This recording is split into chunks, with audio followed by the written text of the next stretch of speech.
Progress has been made, but you got to keep on working. Can't slack up. Can't buy into the illusion that we have made it. No, let me tell you something. You got to keep on working. I read 2 to 3 books a week. Why? I don't have a college education. I have to keep on working. I've earned over, in the last 28 years, earned over $55 million doing what I do. I'm telling you that to impress you, but to impress upon you, you have greatness within you. Had no idea that I could do it. People say money won't make you happy, but everybody want to find out for themselves. You want to stay focused on you. What are you going to do?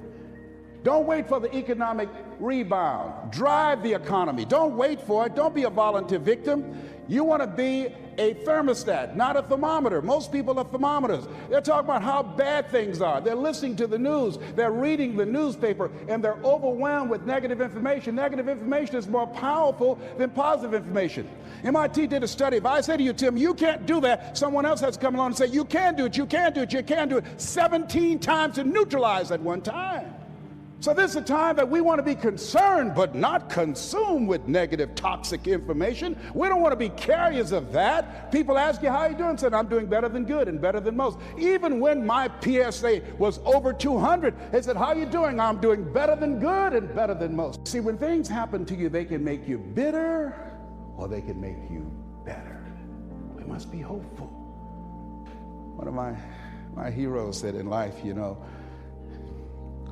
will always be faced with challenges, and you have to deal with it. Rico Frankel said, you know the why for living you can endure almost anyhow. Why are you here? What drives you? What caused you to show up? Benjamin Disraeli, at a time when Jews were not allowed out after 10 o'clock at night, became head of a country, and they asked him, how'd you get here? And he says, nothing can resist the will of a people that will stake even their existence on the extent of their purpose for good. Think about it. Be the change you want to see in the world. As we begin to look into the future, and right now, that we're called to do more. We are called right now. There's a higher calling. We are still here. Those of us that are here, we've lived in 2 centuries, and we've witnessed something no one even thought of. But the fact that we couldn't think of it and see it didn't matter. My favorite book says, eye has not seen, ear has not heard, nor has entered the heart of mankind what God has in store for you. There are things in you that you haven't given birth to yet. Most people are so negative, they have to say no 7 times before they say yes. He said, you got to be hungry. When you're hungry, you'll fight against all of the challenges you're facing. Every day, hunger is a commitment and the willingness to go from failure to failure without losing enthusiasm. I was hungry. That's what you've got to do. The people that created a brighter day for us and will create all the brighter days for tomorrow, the people that are going to overcome adversity and reverse things economically and mentally for our country, people that are hungry for a difference. There's a difference between being volunteer victims and being in charge of your life and being the architect of your future, because they understand that we are the beneficiaries of the past, the trustees of the present, and the architects of the future. When you're hungry, you don't have time to focus on what's wrong. You're always working on creating something that's right. There's never been a statue erected to a critic. When you're hungry, you are consumed with working positively, moving in the direction of where you want to go.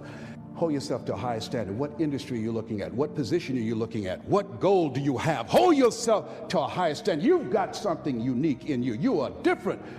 All of us are born unique, but most people die copies. One great American said, I choose not to be a common man. It's my right to be uncommon if I can. I seek opportunity, not security. I do not wish to be a kept citizen, humbled and dull by having the state look after me. I want to take the calculated risk, to dream and to build, to fail and to succeed. I refuse to live from hand to mouth. I prefer the challenges of life to the guaranteed existence, the thrill of fulfillment to the still calm of utopia. I will never cower before any master, nor bend to any threat. It's my heritage to stand erect, proud and unafraid, to face the world boldly and say, this I have done. That's what diversity means. That's what the American dream means, an unstoppable spirit to make your mark. Now, part of the reason that I can talk to you the way I do about living life at a higher level is because of the fact that laughter is very important. I studied psychoneuroimmunology, and now I'm cancer-free, I'm debt-free, and I'm drama-free. And part of my healing process is laughter. Laughter. They did a study. 1 minute of anger weakens your immune system for 4 to 5 hours. 1 minute of anger. weakens it for 4 to 5 hours. 1 minute of laughter strengthens your immune system for over 24 hours. Now, when I get through, you're not going to get sick for 10 years. So you got to be active. You want to actively pursue your dream. You want to actively upgrade your knowledge and your skills. Go back and increase your base of your capacity to do more. They don't pay you by the hour. They pay you for the value you bring to the hour. What is it you need to learn? What is it you need to do? How is it you need to begin to upgrade yourself? Your dream is necessary. It's you. George Bernard Shaw said the people that make in this life look around for the circumstances that they want, and if they can't find them, they create them. It's hard. Easy, it's not an option, but it's worth it. And when you find out what will make it worth it for you, then your life creates some momentum, and it's done. Stick a fork in it. As you continue to connect people and tell your story and create new communities and enrich and empower each other, it says simply this: if you want a thing bad enough to go out and fight for it, to work day and night for it, to give up your time, your peace, and your sleep for it. If all that you dream and scheme is about it, and life seems useless and worthless without it, and if you gladly sweat for it and fret for it and plan for it, and lose all your terror of the opposition for it, and if you simply go after that thing that you want with all of your capacity, strength and sagacity, faith, hope, and confidence, and stern pertinacity, if neither cold, poverty, famish, or gulf, sickness or pain of body and brain can keep you away from the thing that you want, if dogged and grim you besiege and beset it with the help of God. Helen Keller says, when one door closes, another door opens. But most of us spend so much time talking about that closed door, we don't see the open door. And who is it that's like-hearted, like-minded, similar values, that's on the move, that's going someplace, they want to do something with their lives? And if you feel comfortable, and you interview them to qualify them, because you don't want everybody in your life. There are two types of relationships. There are nourishing relationships and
toxic relationships. Nourishing relationships, they hold you accountable, they challenge you, they push you, they make you stretch. Toxic relationships drain you. So now you have to create yourself around those things that you love to do. You were not born to work for a living, but to live your making. What do you love to do? And then find people who are doing that as well that you can learn from, and then create a strategy and a game plan to move you in the direction of that. See, the reason that people aren't living the dream is not because they don't have the information. The reason they're not doing it is because they have...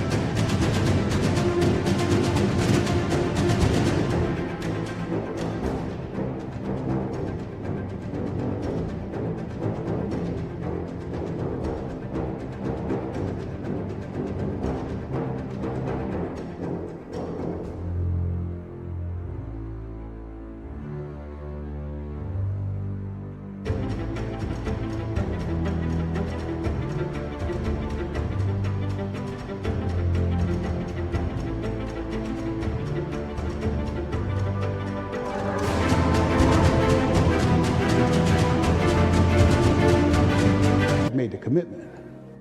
Everything we do for ourselves has been said. We take to our graves, but those things that we do for others, we leave behind. What will you leave behind? What will your mark be? What will be different? But there's an old saying, wherever you find yourself, at some point in time, you made an appointment to be there. I didn't do due diligence. I didn't read the fine print. I'm not telling you this story as a victim.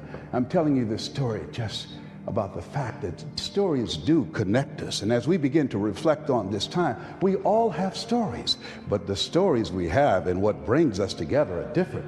So you want to associate with people that you can learn from, people that you can grow from. That's what the dream is about. In order to make the dream become reality, you got to look at your relationships and ask the question, what is this relationship doing to me? Barack Obama didn't win the election by himself. He had some strategic relationships with people that knew how to work the internet. That Time magazine said in 2007 was the person of the year, and how to raise $1 million a day. Oh, you don't do this by yourself. In order to live your dream, you've got to ask the question, who should I count on and who should I count out? Everybody don't want something more. Everybody don't have a dream that they want to go after. So you want to be mindful of your relationships. Why? Because people rub off on you. Sidney Poitier wrote a book called The Measure of a Man. I like the book, but I love his audio. As he talks about relationships, he said, when you go for a walk with someone, something happens without being spoken.